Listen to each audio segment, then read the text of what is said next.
Welcome to my presentation. Today I'd like to talk about Margaret Thatcher, the bane of the working class. And I'm going to talk about her life, her time as a Premier Minister of the United Kingdom, and what happened in that time, the Falklands War and the Troubles, and what the repercussions for today are. Margaret Thatcher was born on 13th of October 1925 as Margaret Hilda Roberts, and she died on 8th of April 2013 in London. She got introduced to conservative politics by her father, who had a shop in which she worked as a young girl, and who was also a member of the town's council. She studied chemistry from 1943 to 1947, and then worked as a research chemist for 4 years. It's rumored that she had a role in the creation of soft ice cream. Her political career started when she served as a president of the Conservative Association at her university. She ran for a parliament seat in both 1915 and 1951, but lost both times. And then she married Dennis Thatcher in 1951 and thus became Margaret Thatcher.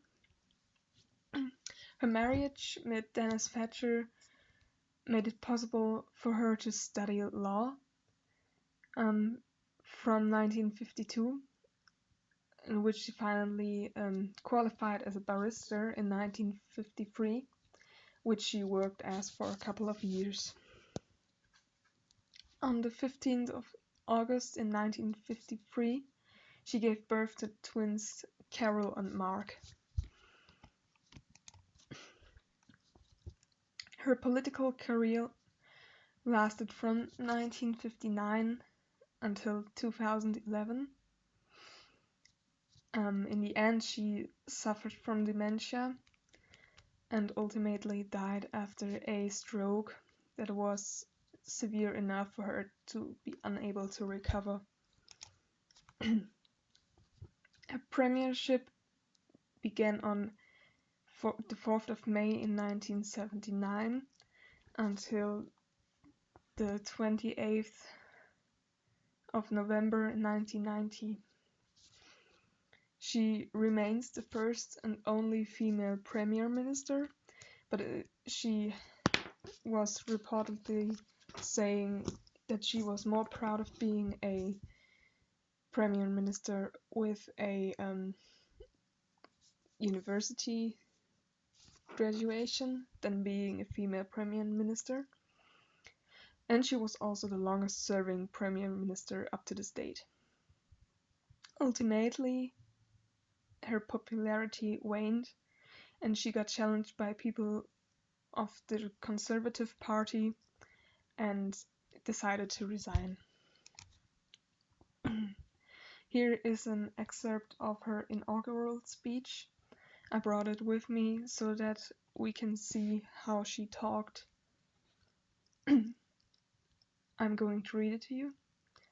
I know full well the responsibilities that await me as I enter the door of number 10, and I'll strive unceasingly to try to fulfill the trust and confidence that the British people have placed in me and the things in which I believe.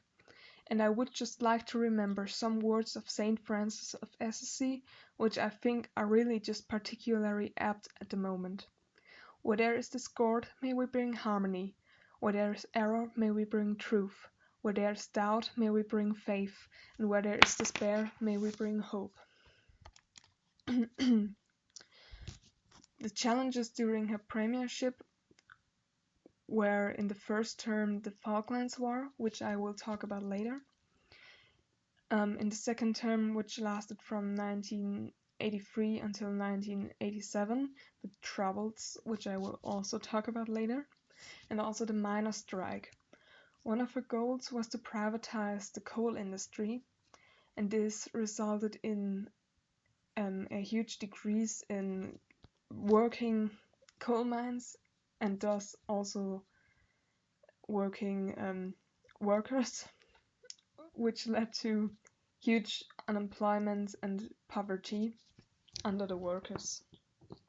In the third term, from 1987 to 1990, was it that her changes in the socialized medical system were not welcomed, and due to her popularity decreasing, it led to a dissension within her own party, and she ultimately decided that she would rather give someone else the opportunity to continue as a premier minister.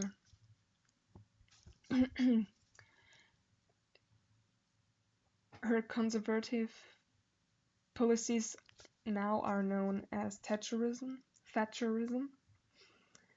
And a few characteristics of this is traditional patriotism. For example, it's not a part of Thatcherism to be wanting to be a part of the European Union. The acceptance of social inequality, and also not exactly working against it because you're accepting this as an ultimate part that is not changeable. And it's neither completely liberal nor conservative politic. Margaret Thatcher remains a controversial and divisive figure in British history. She was voted the most influential woman of the last 200 years by Britons, but also is one of the most loved politicians as well. Some people, if you go around London and ask some people whether they like Margaret Thatcher or not, there is a huge bipolarity. Some hate her, some love her, some think she didn't really bring any change. Others say without her it wouldn't be like this today. And thus it's a bit difficult to tell what people think about her as in general. A Russian journalist gave her the nickname Iron Lady. It was meant as an insult because she had generalized the Russian politics beforehand, but she reclaimed this insult and marked it as her own title. During her first term, from April to June 1982, the Falklands War made out a huge turning point in her premiership. Until this point, her own party didn't really believe in her success, and they didn't believe she would be re-elected or popular enough to be re-elected. But what happened was that Argentina invaded the Falklands, and though Thatcher is not to be held responsible for this attack, it was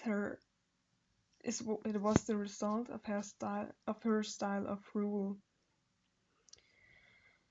In the upcoming months, she had to keep pressure on the enemy and also keep critics and allies satisfied. Due to her time as a lawyer, she found it very important to follow United Nations procedure and, for example, not cause civilian causalities. What is really fascinating is that the soldiers didn't scheme, they gave attention to her, gave her advice, and carried out her orders without question. And the Falklands War was not a political but a military gamble, And because she handled it so greatly, the UK won the first fight since 1945, and this resulted in Thatcher gaining lots of popularity. And due to that, she got re-elected in the next election. In her second term, she got challenged by the Troubles. And the Troubles is a series of conflicts in Northern Ireland about who rules Northern Ireland, Ireland, or the United Kingdom, spanning 30 years. And Thatcher's resolve towards the people who wanted to, the Irish people who wanted to keep Northern Ireland, came at high human and moral cost. Irish Republican Army prisoners hunger striked, and Thatcher faced them down. This is often viewed as a democratic determination over terrorism, but it also led of the ascension of the Irish Republican Army as a potent force, because there was sympathy for the Republicans there, and you could almost say that Thatcher never took a realistic approach towards the Northern Ireland situation. The conflict boomed for a few years until 4 years later Thatcher signed the Anglo-Irish Agreement, which ultimately led to the peace agreement in 1998. The repercussions to her premiership today are, for example, the transformation of London. London wouldn't look like it does today without her, because she took a lot of money for the transformation. Her policies also led to unemployment, thus the title Bane of the Working Class, because she often took the anti-socialism route. Privatization, for example, whenever you see a corporation with the name British in it, it's mostly due to her. She also left northern cities to their own in favor of stabilizing southern cities, for example London, which led to the still present northern economic slack. She played a huge role in the Northern Ireland peace progress, like I said earlier. She also had a play in the education reforms, in which parents could decide where they wanted to send children to get an education. She also created still present antipathy towards the European Union, and her home ownership policies led to a housing crisis. Thank you for listening. Got any questions?